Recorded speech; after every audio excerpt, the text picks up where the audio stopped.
Anggarannya cukup fantastis, penurunan angka stunting di Kabupaten Trenggalek tak jauh dari angka 500-an per tahun. Pada tahun 2023 lalu, Pemkab Trenggalek kucurkan anggaran sekitar 5,5 miliar untuk penanganan stunting. Hasilnya saat ini masih ada sekitar 2.000-an anak yang dinyatakan stunting.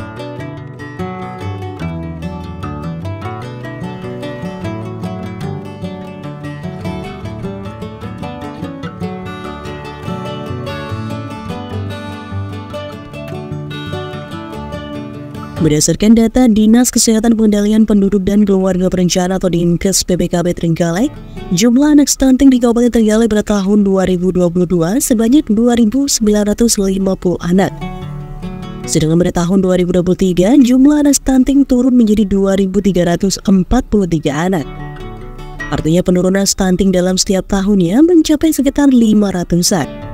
Sedangkan untuk anggaran pada tahun 2023, Dinkes PPKB menghabiskan sekitar 5,5 miliar rupiah.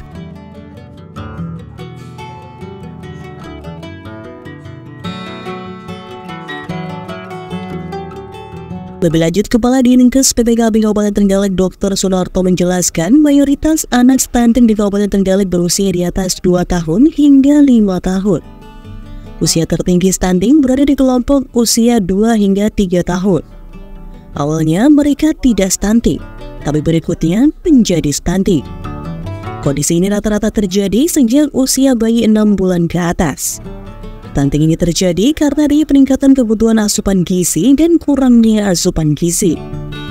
Peningkatan kebutuhan asupan gizi terjadi karena anak berada dalam masa pertumbuhan, sehingga memerlukan zat gizi yang lebih meningkat.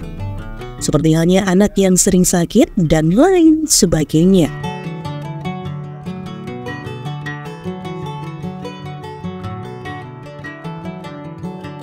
Jumlahnya untuk 2022 ada 2.950, 2022 untuk 2023 ini ada 2.343, jadi hampir sekitar 500-an sekian yang sudah stunting terap tangan, kira-kira seperti itu.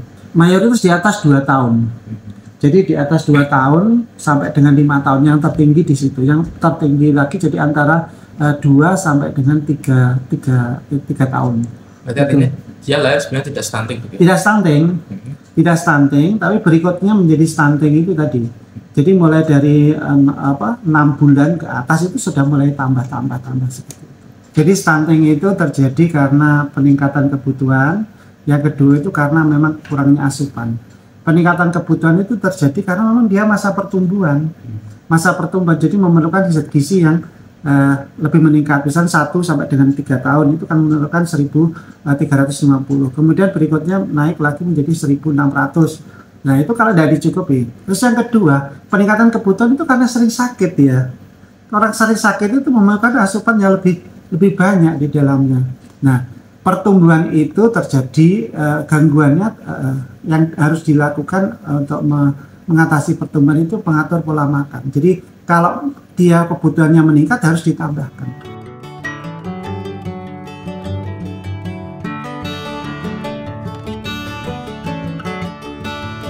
Sunarto juga menambahkan untuk mengatasi stunting perlu dilakukan pengaturan pola makan, pemberian suplementasi dan penanganan penyakit. Selama ini pemerintah daerah melalui Dinas Kesehatan juga rutin memberikan suplementasi ternak. Misalnya untuk pemberian iodium dilakukan melalui garam beriodium. Selain itu pemberian makanan tambahan bagi yang gizi kurang juga rutin dilakukan.